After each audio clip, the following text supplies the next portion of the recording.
Hi, everyone. Welcome in. Hello, hello. Where's Bryn? I'll do the recording, by the way, or hit record. I gotta find that. Oh, it's already good. Okay. Oh, you already got it going? Yes, you might have to Yes. turn it on. Okay. Or no. All right. I Hi, see everyone's everyone. Welcome in. As you're coming in, if you could just mute yourself, that would be super helpful just to eliminate any background noise that we may have.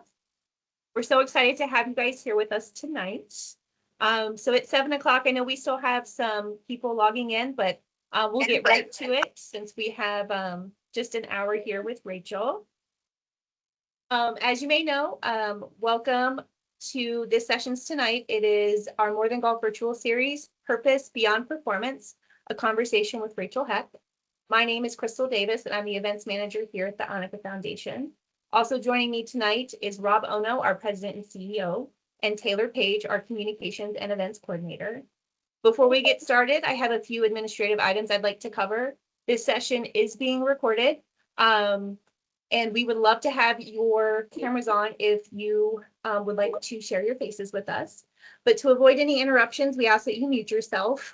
And then we have set a little time aside at the end of the session for some questions. And you can either type them into the chat and we can kind of get to those maybe throughout. Or if you want to ask Rachel a question directly, you can use the raise your hand feature up at the top of the screen. Here at the ANNIKA Foundation, we strive to develop, empower, and advance girls and young women around the world through golf and in life. We're proud to say that we're the only foundation helping girls at every life stage, from young girls, juniors, collegiate, young pros, and even executive women. We have programming for everyone. Because we care so deeply about golf and life development, we created the More Than Golf virtual series. Through this series, we explore topics that help young women grow as athletes, leaders, and individuals. As you may know, previous sessions have covered everything from mental health, public speaking, leadership, and goal setting. Our goal through this program is to show you all that golf isn't just a game, it's a springboard. The skills that you learn through this sport can open doors and help launch bigger opportunities in your life far beyond the golf course. And one other special thing to note for tonight's session, in honor of the NCAAs being this upcoming week, and with Rachel being our guest speaker, we are excited to share that at the end of the session, we are going to be giving away a Click Gear Model 4.5 push cart. So to be eligible to win that push cart, all you have to do is hang out with us for the whole hour.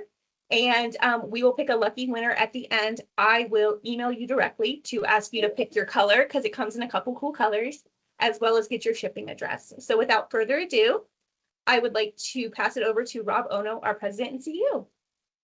Great. Thanks, Crystal. Welcome, everyone. I'm going to do an intro of Rachel, but I'm going to save it for a couple minutes. But I just wanted to welcome Rachel. How you doing? Hi, guys. I'm good. It's me and Caddy here. This is my puppy. I'm so excited to talk to you all today. It'll be a lot of fun, and I really want it to be just a conversation. I'm not gonna talk like maybe I would in an interview trying to sound formal. Like, ask your questions. This is a real convo, and I'm so excited we have the chance to do it. And I don't want you to reveal your address, but where are you right now? I'm in New York City. I moved here in the fall, and it's a ton of fun. It's my favorite. I love Broadway shows. I saw Hamilton for the first time last night, and I cried for an hour afterward. But I love the city. The city life is a lot of fun. Oh, so cool.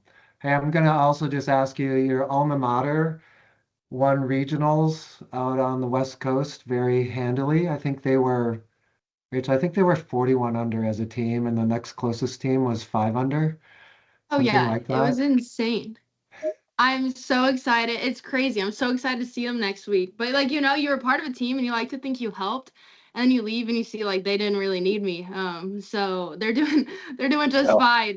Rose and I leave. We're like, well, we weren't that good, I guess. But they are so awesome, and I'm excited to cheer them on. Yeah, all the Stanford Golf. If we can put ourselves on mute, that'd be super nice. I go in my room so I don't have to go to. Thanks so much. By the way, Rachel, there was a documentary of the Stanford women's golf team, and just a few years ago, you were featured in it very heavily. along with Rose Zhang. And if anybody just Googles this, it's like a week in the life of the Stanford women's golf team. I say it's a must watch. I thought it was so interesting and very inspirational. But I remember that tournament that No Laying Up covered. I think your team shot 52 under that tournament, which is, I'm not even sure how a team shoots 52 under in 3 days. Yeah, we were so excited because like we had this, plan. They were gonna come film for the week. And no, we hadn't done anything like that before. I don't think there had been much like that in college golf. And we were like, what if we just play horribly? Like that's so embarrassing. So we were really happy that we showed out and had a good week. But yeah, y'all should watch it. I thought it was really cringy because you never like to hear your own voice. So I watched it once though, and it's cute. You should give it a watch. At least, if you're a junior golfer or when you know what college golf is like, I think they did a really good job just kind of capturing the friendship and the little moments. Yeah, I actually think it's a must watch for everybody. And as a side note, I've been with the ANNIKA Foundation just a little over 3.5 years. It's been a long career at another organization called the PGA Tour. But because of that documentary, it actually really inspired me to make the jump from the PGA Tour to work with the ANNIKA Foundation. So anybody out there, you got to Google it. It's really cool. I did want to do an intro. So Rachel Heck is one of the most accomplished amateur golfers of her generation and a powerful example of excellence both on and off the golf course. She grew up in Memphis, Tennessee, quickly became one of the top junior golfers in the country, earning multiple AJGA All-American honors and representing Team USA in various international competitions. She went on to star at Stanford Women's Golf Program, where she captured the 2021 NCAA Individual Championship as a freshman. I think she won 6 tournaments that year and also helped lead Stanford to 2 other NCAA team titles during her career. So 3 NCAA championships in a college career, that's not very many people do that.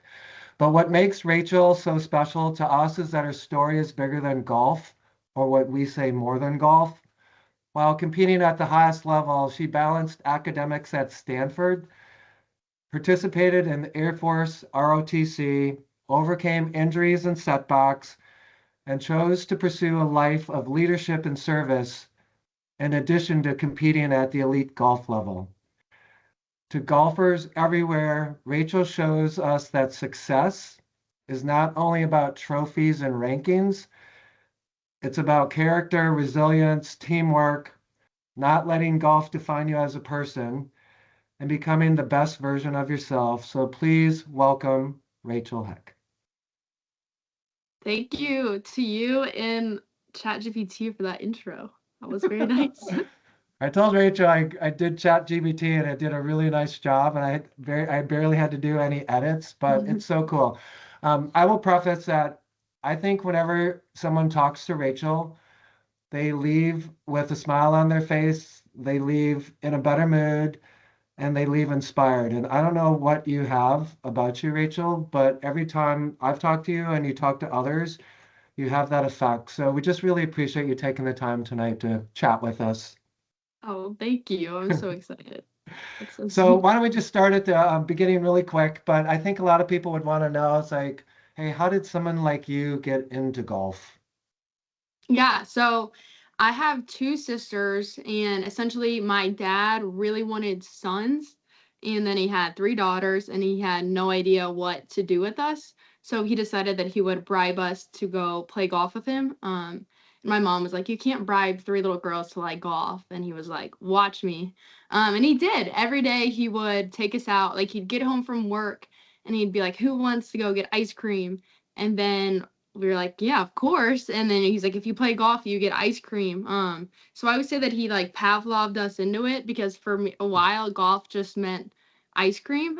So we'd get so excited when he came home. We'd go to the golf course and he would just make it so fun for us. Like there were never any expectations. He was never hard on us about how we played. We would just play, any kind of contest, putting contest, chipping contest together with my sisters and my dad.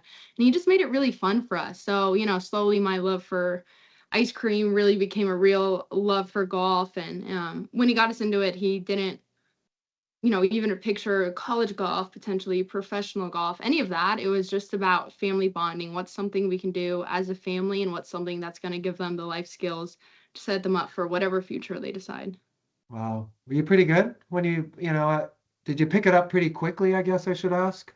I did. I mean, when I was 4 years old, if you asked me what I wanted to be when I grew up, was a professional golfer. And there's a funny story. My first little tournament I played, I think it was 3 holes. I was 5 years old at my country club. So I'm sorry, my dog is squirming. You can go down. Okay.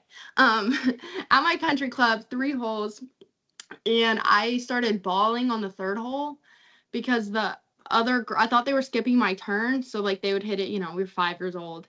And I guess I was pretty good. So I hit in the fairway, then on the green. They were going back and forth, and I just had a meltdown because I thought they were skipping my turn, and I really wanted to play golf.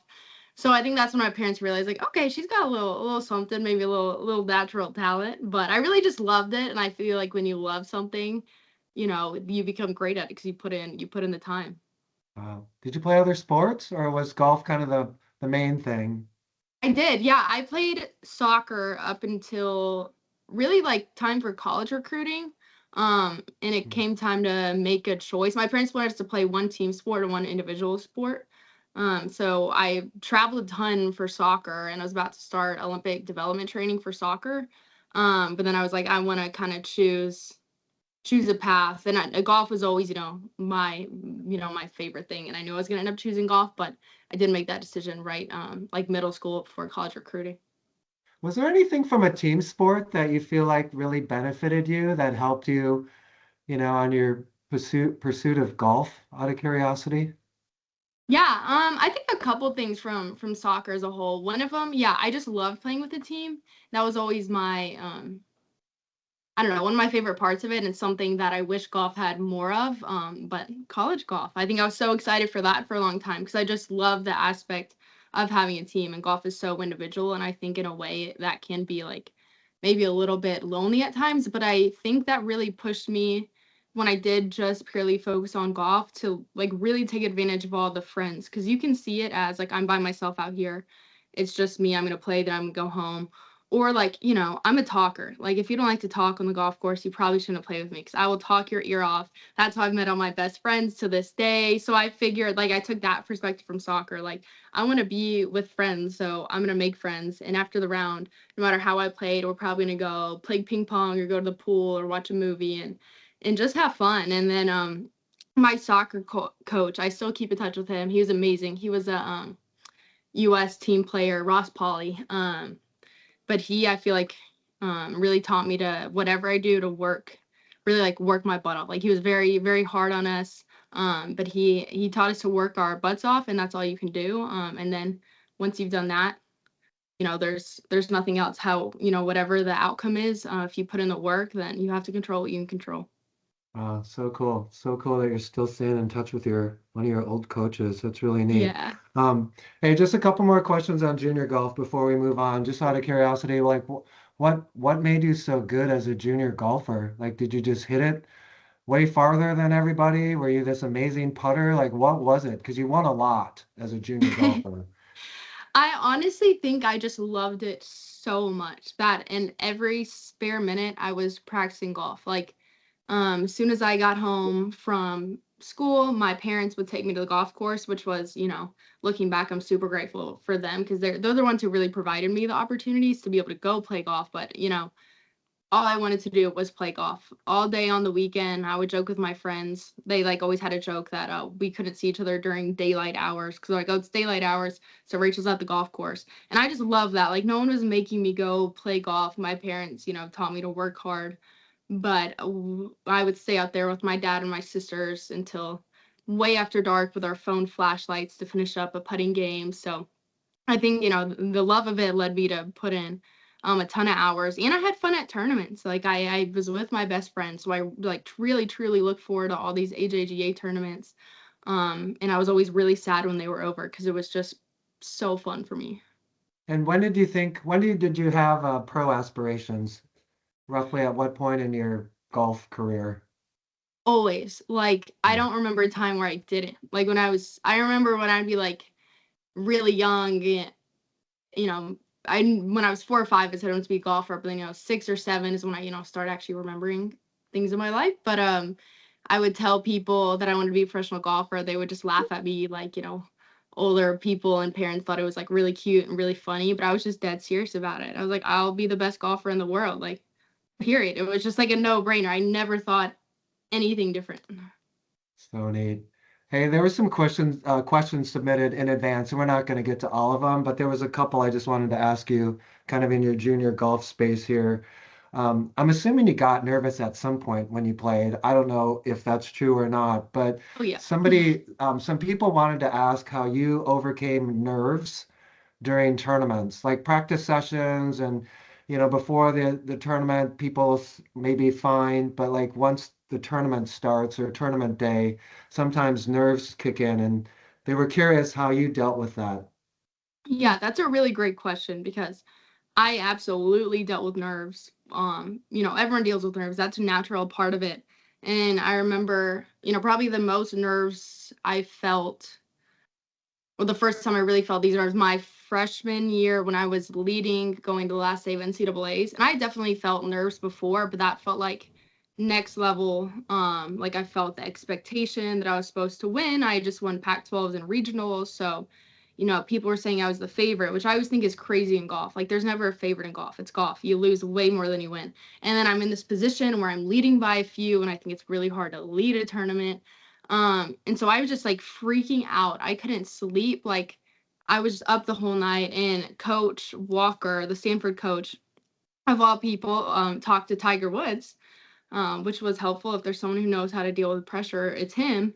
And he just said, like, it is such a privilege to feel pressure. Like, how hard have you worked to put yourself in this feeling? Like, how many girls are home right now wanting the opportunity to be in your shoes? Like, right now you're one of the only people in the world that has a chance to go out tomorrow and win an NCAA championship. Like, how insane is that? That's what I've been dreaming about forever. So that really just shifted my perspective on it. Like, how lucky am I to be like, hands shaking, so nervous. I would so much rather this than be home.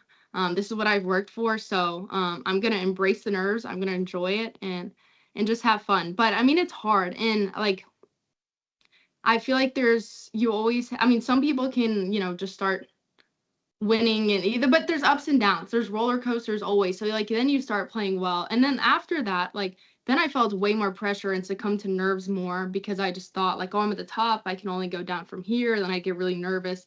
So I am not perfect at dealing with nerves in any way, shape, or form. But that's, what I always try to tell myself still, like, how lucky am I to get to be this nervous?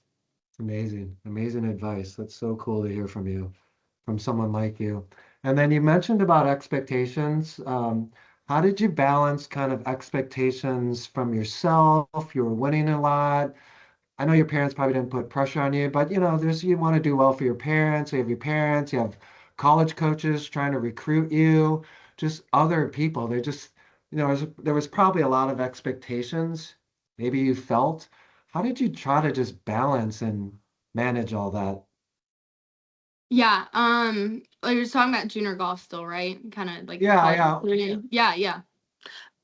It was hard. It was really hard because yeah, my parents never put pressure on me to play well, but like, I saw when I won a tournament, they would get so happy and like, they're your parents. You want to make them proud and um the internal pressure, like I expected myself to play well. You can be like, oh, I put in all these hours, so now I should play well. And if I don't, like, I don't know what's going wrong. And then the external pressure of, okay, I need to go to the best school, and all these college coaches are watching, and I've won a couple tournaments now. So now there's even more pressure. I think that's where I really struggled a lot, is like once I started doing well, then like those expectations build. And honestly, as like silly as it may sound, like I feel like, humans, we have the tendency we make everything about ourselves. Like you think we're the center of the world, and like everyone is thinking about what you're doing all the time. Like, no, they're not. I was like, okay, nobody's actually like up all day thinking like, wow, like Rachel played garbage in this AJGA event. Like, nobody cares, which like sounds like kind of silly, but I think that helped me a lot. Like, okay, this is my life. I care way more than anyone else in the world possibly cares. Like, the most someone will do is check a score and be like, oh, Rachel didn't play well today. Who cares? So I just reminded myself, like, I am, like, a lot of what you tell yourself, the thoughts you feed your brain are what you're going to believe. So if you're thinking, like, this is the end of the world and everyone has these massive expectations for me, then it becomes true. But I think once I started to realize, like, look, this is my life. And yeah, I want to perform well, but I'm going to control what I can't control. And at the end of the day, like, it's a game. It's not life or death. Wow. Your perspective is amazing. Hey, why'd you go to Stanford? Why'd you choose Stanford? How'd you know it was the right school for you? Yeah, so but when I started recruiting, I was lucky to go on a lot of college recruiting visits with my older sister, who ended up going to Notre Dame. And the advice I had heard is like, you're gonna step on a campus and it's gonna feel like home. And I think maybe that's a little more idealistic than what it really is. Fortunately, I feel like with Stanford, I did love it from the beginning. I stepped foot on campus and wanted to be there, but I really thought a lot about where would I be happy if I got hurt tomorrow and never touched the golf club again.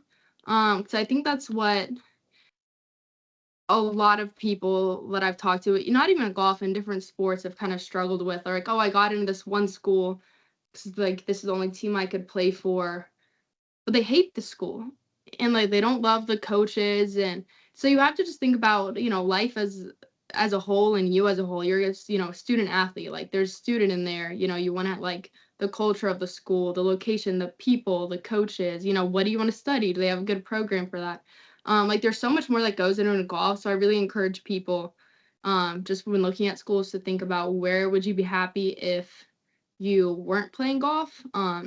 So there's that. But then obviously, like if you are playing golf, I wouldn't recommend, like you have to like, coaches and players change, but there are some places that you just got to like vibe with the coaches, and coaches change. Maybe they won't be there, but that's huge. Like that, Coach Walker, like, she's now my mom for 4 years. I talk to her all the time. She's an incredible, amazing woman. And I could tell that when I was recruiting, like this is the person that, I want to be my person. I'm moving from Tennessee to California. Like, I really trust in you. I trust that you're going to take good care of me as a player and as a person. So I think that's huge. Oh yeah. Looking for a program that cares about you as a whole person and not just a golfer. That's really interesting. Mm-hmm. But I love your advice of like, hey, would I be happy here if I wasn't actually playing the sport?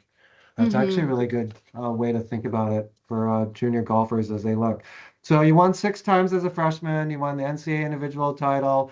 You won this called the ANNIKA Award for the best female college golfer, comparable to the Heisman Trophy in football. It's just like how there's no way you could have expected your freshman year to be like that. Or maybe you did, because you were a pretty hot recruit coming out of high school. Can you just tell us a little bit about the year? It was insane. So it was 2021 during COVID. I wasn't even there. We weren't allowed to go to campus until February or March. So I missed the whole fall season. I was doing online school, and I didn't know if I'd ever. My dog is barking. I did not know if I would even get to go to campus at all. So in my head, I kind of thought I couldn't. Like California is very locked down. I just figured, okay, I'll get a COVID year and go back. So then I got the call, okay, we actually will get to play the spring season. At that point, no one had played a golf tournament in a long time. So I was just super excited to be there. And I think that perspective is what really helped me play well, is because I was just so grateful to actually be there. I didn't think I would. I thought I'd still be doing my first year of college in my childhood bedroom, which just like sucked. So I was just so excited to finally be with my best friends and competing. I had I committed to college before they changed all the recruiting rules. So I committed my freshman year of high school. So I feel like for years I'd been waiting, and then it was an even longer delay. So I was just so pumped. And then I started winning. If my first round actually at Stanford, I shot 80. We had like a little match against Cal and some other local schools to just get back going. And yeah, I shot like 80. And I was playing really bad. So, but I was like really happy. I was just excited to be there. No, like where I was just laughing with Coach Walker, like, oh, like, I'll get it back, like plenty of time. And then all of a sudden something clicked. And golf is weird like that. That you can go from shooting 80 to like not losing. But I just felt like a blur. Like it all happened so fast. Like because I pretty much got there and we played a couple tournaments and then started the postseason. Like it just happened so fast. And it was kind of like I couldn't believe that it did happen because you grow up like I dreamed about winning a national championship or winning the ANNIKA Award, and it felt really surreal. Like why is this all happening right now? Like and then after that's like where do you go from there? But if we're just I'll talk about all the mental health struggles. I'm sure that's gonna come up in the program we got going. But I mean at the time I was just on cloud nine. Incredible. Did you expect to win then, that year once you started winning, or is it just happens? It just happens, and I think it's really hard when you start winning. I'm gonna get my dog will answer. I think it's really hard. She's going in her kennel. Come here. Yeah, I know. I think it's really hard when you start winning to keep winning because it's just, it's a mental game. So it's a mindset thing. Like, where do you go from the top? They say you can only go down. So I was really proud of myself for overcoming that. Once I had won Pac-12s, I had pressure going to regionals. Then I won regionals, and then I just felt a whole lot of pressure. But I was really proud of the way I was able to keep the perspective of just gratitude. Like, I'm grateful I'm here, so I'm not going to get caught up in this. I love the gratitude. I love the gratitude idea. One other question on the college is, from your perspective, like what would be something a junior golfer should keep in mind as they transition into college golf? Now you mentioned gratitude, so maybe that's it, but what is there something else that at least that they should be aware of to make that transition from junior Oh, to yeah. college? Yeah, just know, like, the first little bit, like, you're going to be kind of a mess. Like, on the outside, like I'm sure people look at my freshman year and they're like, oh wow, like she really had it all together. She was winning. But I was like crashing my bike around campus and like I couldn't find classes. Like you're still like it's still just totally new. Like I missed my mom. I thought I couldn't wait to, leave home and I was like, man, I'm kind of homesick. So it's just like be really patient with yourself because it is totally new and totally exciting. Like embrace it, but just know it's an adjustment. Like most of our freshmen who come in, and it is a hard adjustment. Like you're living in a dorm, a lot of them too who are international, like you're in a new country, you're so far away from everything you've known. So just give yourself the grace to know like I'm probably gonna like do something stupid or I'm gonna like sleep through an alarm for my lift. And there's all these, your life is so it's structured in a different way. Like high school, I'm sure most of you guys, it's like, a similar routine. It's how like high school, golf practice, homework, that like there's all these moving parts now. So you're gonna be a mess and just know like I was a mess.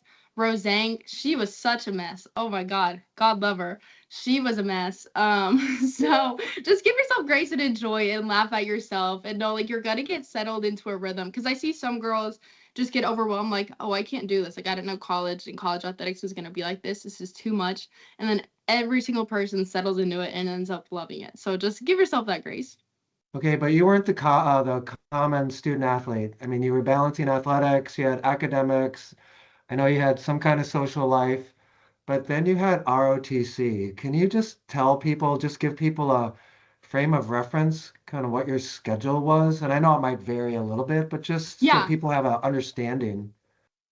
Yeah, so there were plenty of times where I was like, why did I do this to myself? This is a lot. But ROTC, the reason I chose Air Force ROTC as opposed to Army and Navy, I looked at all the programs, but our schedule was condensed. So like to most of the day on Friday. So I'd have to get up on Fridays at 4 a.m. and then drive 30 minutes to San Jose, which is where we actually had our training.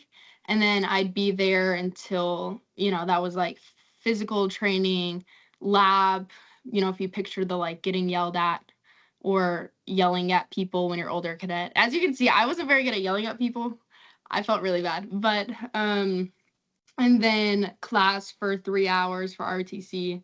And then I'd leave at 4 p.m. And it worked out really well because Friday we had to practice on our own. It wasn't a structured team practice. Coach gives us the flexibility, like if you had to meet with, a group project or schedule meetings, that happened a lot on Friday. So I'd get back to campus at 4 or 5 p.m., get in my 2.5 hours, and then try to be done, like get it in before dark. So those were crazy days. And RC honestly took up a lot of time. Like it took up way more time than any of my classes or really anything. It was a lot.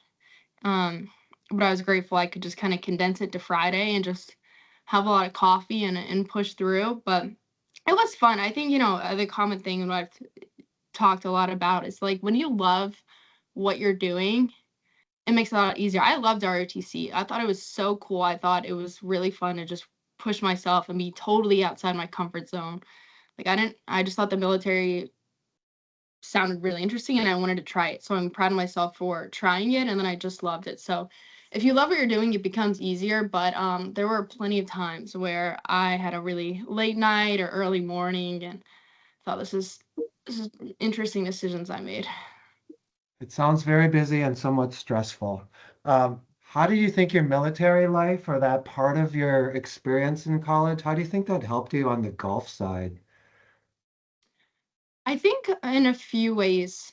I think one, it gave me a lot of perspective on golf, perspective that I would sometimes, lose when I was in a difficult mental state. But I think in general, it's given me a good perspective on golf. Like I'll be training or talking about, you know, wars all day and, preparing to lead your airmen in conflict. Like, that's at the end of the day, that's the gist of it.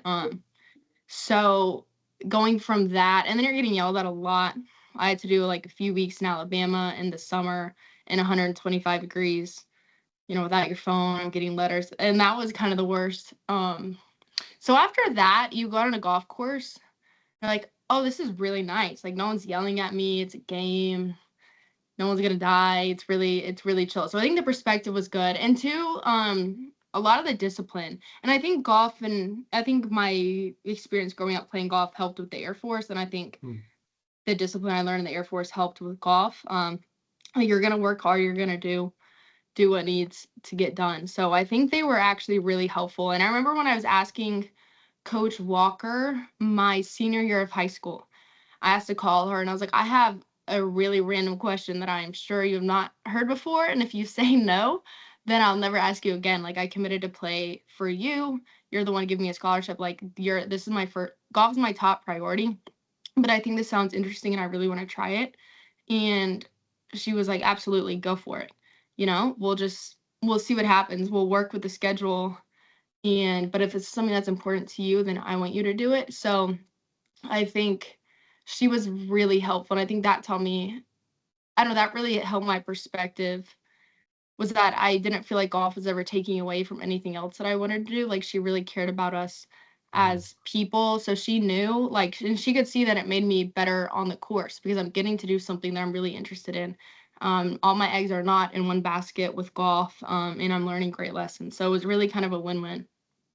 I can't imagine very many Division I athletes, elite athletes, were doing ROTC. It's definitely, I think, a trailblazer there. I kind of want to transition a little bit. I know there was an injury in high school, an injury maybe in college that started changing your perspective on, what you wanted to do post-college. Can we just chat a little bit about that? Yeah.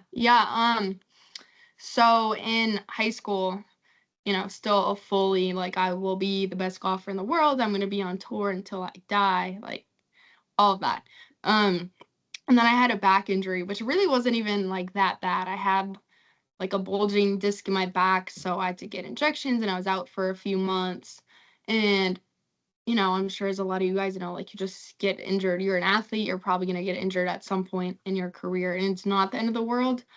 But I mean, it felt like the end of the world. I had to put the clubs down. That was the first time I really had to do that, like, ever in my life. Hey, I would Nats. skip out on like family vacations. Like my grandparents would invite me to go place with them, and I'd skip out because I could not be away from golf. Like I wanted to play, I wanted to compete, and that was the first time I had to step away. And I was like, I don't know who I am without golf. Like I'm so miserable, like just absolutely miserable because I'm realizing like my whole identity is tied to this, and now like I don't know what to do with myself. And when I did start playing at golf again, like later that summer, it felt really different. Like I realized something needed to change because I was just really, really depressed. Like didn't want to get out of bed, didn't want to go play golf, didn't want to go see anyone. Just really depressed. And I realized like, okay, I need help. One, like, mental help. Like I need to go see a psychiatrist and therapist. Which I was kind of nervous to do at first because I thought it was like taboo. My parents were really supportive of me getting help. And then kind of through that journey of getting help, I realized that something had to change. That's kind of when I got the idea of ROTC. I thought I just want to try something different. Like college is the time, to pursue what you're interested. I recommend to all you guys, like if there's something really random, like I didn't have family in the military. I didn't know people who did that. But like if there's something, like just try it. The worst that happens is you hate it and then you just don't do it. But so then when I got injured in my junior year of college, it was different. So I had something called thoracic outlet syndrome. And I had to get my first rib removed. So really big surgery. I was out for longer than, the back injury. And of course I was really disappointed, but I felt like there was a huge contrast between when I got hurt in high school and when I got hurt in college, is that I didn't lose that sense of self. Like there was no identity crisis in college. Like, yeah, I hated not being there with my team. And it wasn't deeper than that. Like of course you're gonna be sad. I wanted to travel my team, but it wasn't anything more because I knew like I had ROTC and I had what I studied, and I had my friends, and I had this perspective that was so much bigger than seeing myself as a golfer. So even though it wasn't fun, I was just really confident in that point and in who I was and my values and my identity as a whole. My gosh, that's so amazing. We need to record this clip and send it out. I just think all athletes should try to understand that at some point, and maybe some won't understand it on this call, but eventually they will. But you end up just kind of freeing up yourself on, what's possible and your Mm-hmm. potential and your capabilities. And it's really cool that you're sharing this, Rachel. Super cool. Thank you. Can you talk a little bit though then about your decision? I mean, you could have played pro golf. You're very talented, elite golfer, but you decided not to turn pro, and then you actually, I'll call it told the public. Can you just explain that whole process and kind of share that experience?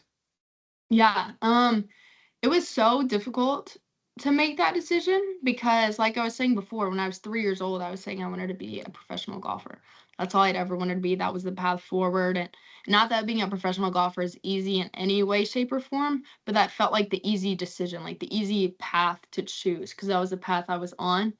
Um, so I'd say like sophomore, junior year, even a little bit freshman year. Like I was still saying at that point I'm gonna go pro, but I was feeling these doubts, like, is this what I want? And I don't know if it is. And it took a lot of time, like a lot of personal reflection on what I want my life to look like. And I realized like I don't want to be a professional golfer. Like I don't want the tour life. I'm not going to be happy on the LPGA living out of my suitcase traveling. And then there's girls out there who are on the LPGA like, oh yeah, this is sick. I get to see all these different countries. You just have to know yourself. Like I knew I was going to feel a little bit stuck doing that, and there were other things that I wanted to pursue. I wanted to spend like I'm in the Air Force Reserves. I would have just had to do like my bare minimum time if I was going to try to be in the LPGA and really push a lot aside. And so I think it was just hard to realize that like it was almost as simple as that though. Like I don't want to do this. And I remember telling my parents, and I was so nervous because, you know, they have these expectations for you, or you think you have these expectations for you. Everyone else, of course, media, you know, whatnot, expected me to go pro, and my parents were, of course, just so supportive, and I think they could see that that was the right path for me. And I remember telling Coach Walker, we were on a bus in Scotland, of all places, going to play around, and she started talking to me like, oh, hey kid, like, oh, when you go pro, reminder to like get this done, like super random. And I was like, oh, actually, coach, like, I don't think I want to go pro. And she said, oh, good, I don't think you should. I was like, what? I was like, you think I'm bad at golf or something?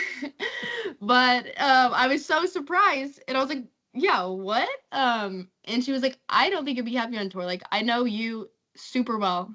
And she did. She knew me as a person. She's like, I don't think you're gonna be satisfied with tour life. Like, I don't think that's what's gonna make you happy. I see how happy you are with ROTC and what you study, and like, you're not gonna be happy. And I was like, well, that was easy. So that was great. And then, you know, then the next step is, how am I gonna like tell everybody else? And it felt really important to me to say to my own words, because part of me wanted to kind of take the easy route and blame it on my injuries, because it would have been super easy to say like, yeah, I just had a whole rib removed, like, you know, and I still do struggle with injuries. Like, it's true that I don't think I would have been able to play on the LPGA full time even if I wanted to with these injuries. But I thought that was kind of a lame cop out. Um, and just the easy path, even though it wasn't true. It felt really important to me to share my story in my own words, and also to tell girls like, it's okay if this is not the life you want. Golf is not like just a means to play more golf. Like, it can open so many doors for you. The lessons you learn through golf are gonna empower you to like genuinely do whatever you set your mind to. So it felt really important to me to communicate that and kind of spread that message. Like, it's okay. My gosh, Crystal, if we have a chance, we should just find that link to that article that or the letter that Rachel wrote and just put it in the follow-up. It's a fascinating read. And it's actually something that's really big to Annika, Rachel. I mean, she's trying to help girls at all life stages, you know, try to advance through golf, but to really develop through golf. But the other big thing to Annika, which you have shown, is that sport or golf doesn't always have to be the end goal. Like, it's okay to have other interests. It's okay to see that there's other mountains in life to climb.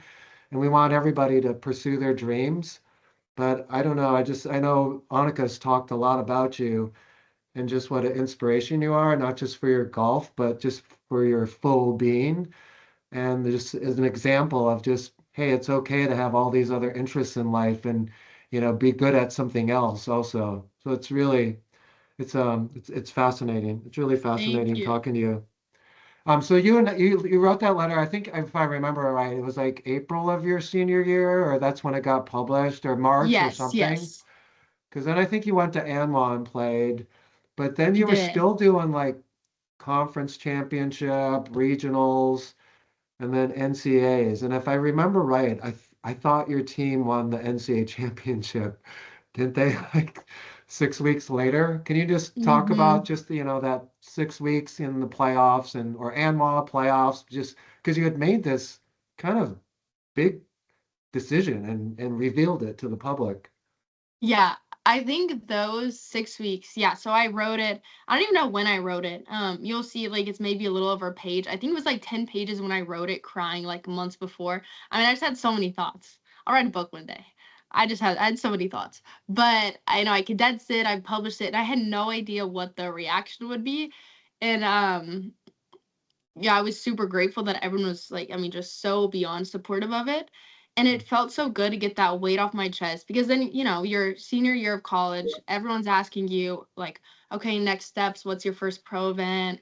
And I was like, oh, I don't know. We'll see. So I just felt like I was like lying to people, and I didn't like how that felt. So it felt just so good to share my story. And then those 6 weeks, those last like bit of postseason, well, I think that was the most fun I've ever had on a golf course. Like, I just felt so free. I had so much fun. Just being with my team, being back, I had taken the winter almost like all the way off of golf. I hadn't been practicing because my doctors told me like you can try to play some of these winter tournaments and then you're probably gonna be done, or you can like hold out and maybe play in the spring if you really want. I remember talking to Coach Walker, like crying at her desk in the winter, and she was like, hey, like why don't we just call it? Like why don't we just be done? You've had an amazing career.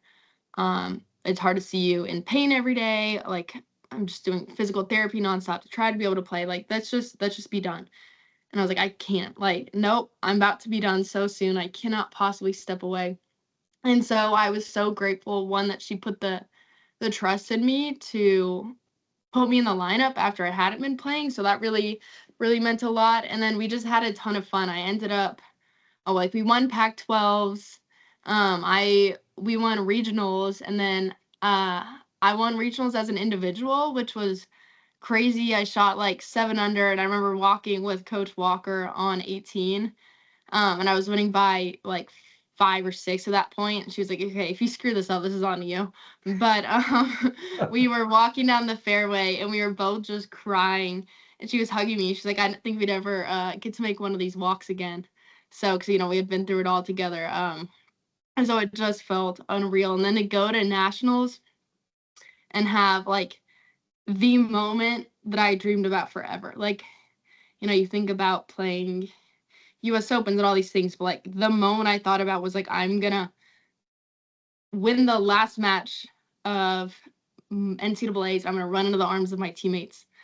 And that happened, and it just still to this day feels surreal. It feels like the most storybook ending that like, why did I deserve to have this perfect, beautiful ending? And it just felt like the most amazing end of that chapter. And I still get emotional thinking about it because it was just, I mean, just so special. So those are some of the most, you know, fun few weeks of golf I've ever had in my life, and memories that I will cherish forever and ever. Oh my gosh, sounds like a movie script. I think everybody probably has chills going up their spine, but it's really interesting to hear because everybody just sees the highs, you know, a lot of times of an athlete's career and their year, and just to hear, you know, you've had to overcome things like other people have, and just how you've battled back. It's really inspiring.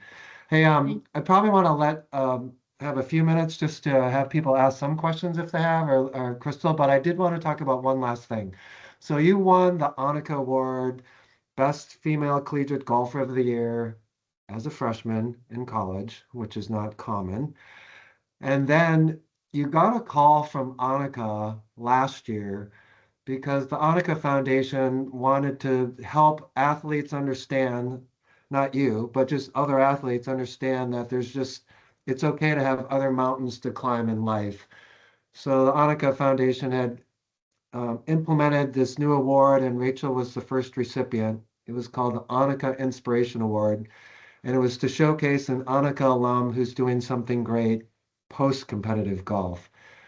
But can you just share a little bit? Because Annika was trying to get in touch with you. Um, I just think it would be really interesting for people to kind of hear about this because we're trying to get this award kicked off. You were going to be the first recipient of it. And so this was last year. Oh yeah, this was so embarrassing. It was really bad. So like I knew what the award was. Rob and I talked about it. I knew I was nominated for it. And I just like kept getting these texts that were like, hey, do you have a moment to call? Hi, do you have a second? And like those are spam texts. Like wasn't responding, and I'm glad I didn't block the number, but it was like a few weeks of that. Like, hey Rachel, do you have a minute? And I was like, who's texting me? And then Rob, I think like emailed me or called me. He's like, hey, Annika's been trying to get in touch with you. Does she have the right contact? I realized I'd been ghosting Annika Sorenstam for like weeks. And that was so embarrassing. I could not believe I was so mortified. Oh my God, I called Rob and I was freaking out. Like that was terrible. Don't ghost Annika Sorenstam. She's the GOAT. Don't ghost the GOAT. It's just terrible. But it was so cool to get to talk to her. And I mean that award is so cool. You know, going back from when I was talking about when I announced when I wasn't going pro, I was afraid it would be met with, you know, just a lot of criticism. I thought it was kind of be like, what a disappointment. all right, like on to the next, see what other young players are good. But I mean, everyone's so supportive, and the fact that the ANNIKA Foundation created this award in the first place, it wasn't even like winning it didn't mean as much as just them creating the award in the first place to just celebrate the women who take all the skills golf has given them and use that to tackle other challenges in life. So that is so special, and I'm so excited to see who wins this year and years to come. And it's just awesome. I will say, when you accepted the award, it was in front of probably 300 people. And it was just so moving. Lauren Thompson interviewed you, and my gosh, I remember just people were talking about it for weeks. Just you sharing your story, but just your insights like you have tonight. It was really neat.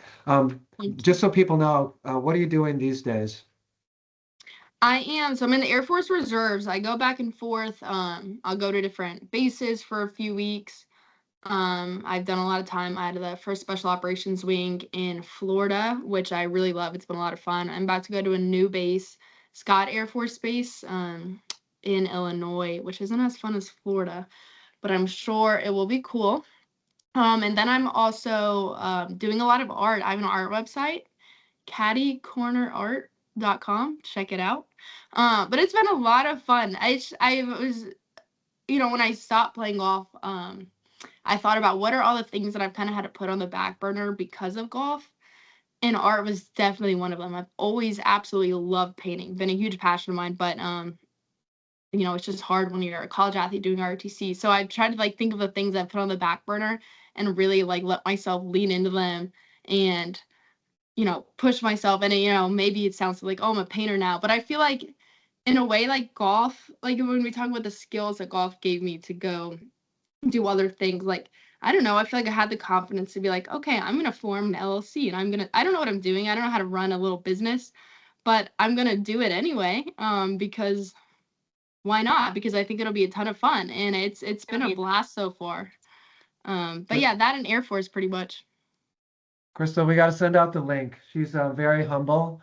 If you see some of the artwork, some of her work, you'll be blown away.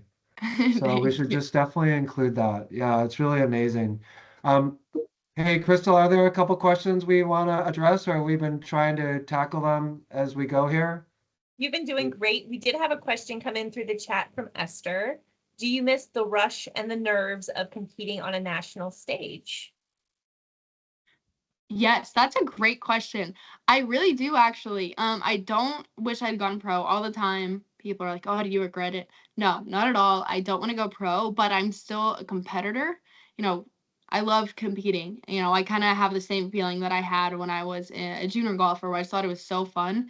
So I've been doing a ton of physical therapy the last couple of years, and I'm just starting to play again. So I'll play US Women's Am this summer. I think the North and South and Pinehurst, and then hopefully another event or so, just to kind of have that, competitive outlet. Like, I still love golf. I still love competing. It's not what I want to do full time, but I am really pumped to get back into it and to compete. That's super exciting. Does anyone have any questions they'd like to ask Rachel directly? We're a little shy tonight. I did pop Rachel's letter and her websites for her art. Your sweatshirt with Caddy on it is adorable. I do. But that's in the chat if you guys want to check it out. Rob, we have some rapid fire questions. Yeah, we do. Yeah, I wanted to ask Rachel a couple things. I hope people have taken away some really great advice and perspective from Rachel, whether it's make sure you love what you do. I mean, I picked up that her work ethic was out of this world, having gratitude, and just not limiting yourself to only look at yourself as only a golfer, or just a few things that I just picked up. But there was just some really quick questions we were going to ask Rachel. So one swing thought that you trusted under pressure, was there anything? Oh, it was always to slow it down. Whenever I got nervous under pressure, I would just start swinging a little faster. I have the adrenaline, the nerves. So whenever my coach reminded me, or I'd always just remind myself, like, okay, slow it down, swing 75%. And that was always really helpful for me under pressure. How about a favorite, I'll say swing drill, not necessarily a favorite putting drill. Just was there a favorite swing drill that you kind of went back to or relied on? Ooh, I'm not the right person to ask this question, honestly. My putting and chipping, I would practice. I would spend maybe 10, 15 minutes on the range at any given time. I did not like going to the range. You should ask Rose. I'm sure she'd have good range drills. If I was on the range though, like I loved like go at targets. Do not just hit balls in the same direction like aimlessly. Like I would go and like, pick a target, figure out your distance, pick that target, hit a couple shots there, move, align differently, hit at that target. But other than that, I like to chip and putt. I would chip and putt for like hours and hours and hours and hit balls for 10 minutes. Okay, so that's why actually you were so good though, because your short game was amazing. Was there a favorite pitching or chipping drill or putting drill that you liked? Yeah, I think one of my favorites, it's a putting drill. It's really flexible. Like I would usually set up tees from maybe like 5 feet to 20 feet in 2 foot increments, but you can do whatever you want. And then at the hole, set up like a 4 footer, depending on your skill level. If you want to do a 3 footer, 4, 5, 6 footer, you set up one tee. And so the goal is to make all the putts in a row from like 5 feet to 20 feet. And if you miss a putt, you have to make that 5 footer to like save yourself and to be able to stay on the tee you were at instead of starting over from the beginning. And I thought that was fun to play with a partner as well. Because especially in college, like it's fun to, like, okay, this putt matters for both of us, or we're gonna have to start this drill over. We play this a ton at Stanford. Mhm. But and it's good, I think any drills where you can simulate like pressure are great. So if you can practice 4 footers under pressure, that's fantastic. So if you just go drop a couple balls from 4 feet and put them, like you'll make them all day. And then you get to a tournament and it seems way longer and way more difficult. So I think drills like that simulate the pressure were really fun and really great. Best advice you've ever received. Could be from your parents, it could be from Coach Walker, it could be from somebody else. I feel like my parents would always just tell me to slow down and enjoy the stage of life that I'm in, because in junior golf, I was just thinking about recruiting in college golf. And then in college golf, at least, the first few years, I was thinking about next steps as a pro and getting everything perfectly aligned and making the right decisions that will set me up for the next step. That I look back now, I'm like, well, okay, that all went by really fast and now it's over. And I did enjoy it, but I think I could have done a lot better job, like really taking in the moment. Like what I would give now to just go back and have one of those car rides on the way to a tournament. Like those are the really special moments. So don't always be thinking about the next step. Just slow down and soak it in. One thing that, let's say junior girl golfers should start doing tomorrow. To start doing, One thing you think they should start doing or doing more of. I think start, hopefully, if you don't do this already, like treat your mental health and your mental game as part of your holistic golf game. Everyone, like you have your physical fitness, you're working out, taking care of your body, you're obviously practicing golf, but include your mental health in that. Like, if you're really injured, are you going to go hit balls on the range for like 2 hours? No, like you're going to address the injury. So if you're feeling really, really down, and this is something I learned the hard way, like, tend to that, like get the help you need and realize that you need something, to help you, whether that's, some time away from golf, whether that's going to seek help. Yeah, and everything I've said today, I never want these kind of things to sound like, oh, here I'm telling you like all my like wisdom and why I'm so awesome. Like I want you guys to take away like here are all the things I did so wrong that I hope you can like, I hope you don't have to go through like a stage of horrible depression where you don't want to do anything, like this anxiety. So none of this is me telling you what I did great. I more want to get across what I did wrong and I want you guys to do better than I did. My gosh, I think it's Mental Health Month, is what I've been seeing on social media. Mm-hmm. But what you said about mental health is I think people should address it even if they think they're fine. I think you should always work on your mental health, just like your physical health. So I think that's such a great piece of advice, Rachel. Hey, you're amazing. We're so grateful. Um, I thought I mean, hopefully people will take away some things from what Rachel said. I think some of the things she said literally are life-changing. That's how much we believe in her and how in her perspective, just not on golf, but on life. We're very appreciative, Rachel. Crystal, I'm going to turn it back over to you. Thank you so much, Rob. And just to echo what he said, Rachel, we think you are an amazing woman. You're doing incredible things with your life and beyond golf. And we are so blessed to know you and to be part of your journey. And just thank you so much for joining us tonight. And I have one question for you. Could you please pick a number between 1 and 35? 1 and 35. 13, because that's Taylor Swift's lucky number, and I'm 50. Perfect. I love it. Swifties forever. Alrighty. Well, thank you so much again. And for I'll have our winner. I will reach out to you because I need the attendance report from our little session, which I'll get at the end. But the recording will be made available later this evening or first thing tomorrow. But just thank you guys for joining us, and we hope you enjoyed our More Than Golf virtual session with Rachel. Have a lovely Thank you night, guys everyone. so much for coming. Bye. Bye. Thank you guys. Rachel, hang on for a minute. Yep.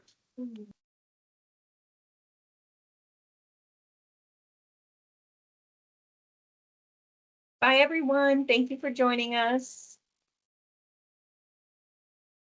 Bye, Isabel.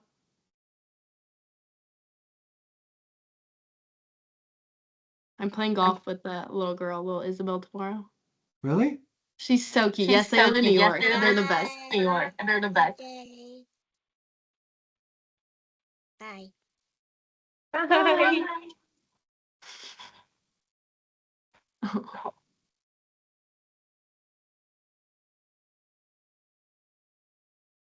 Bye, everyone. Thank you so much for everything.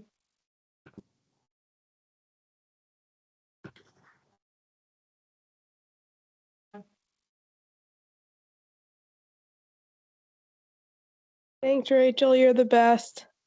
Oh, thank you for coming. Have a good one. You too. Thank you. Some people may have gone away also. But, Yeah.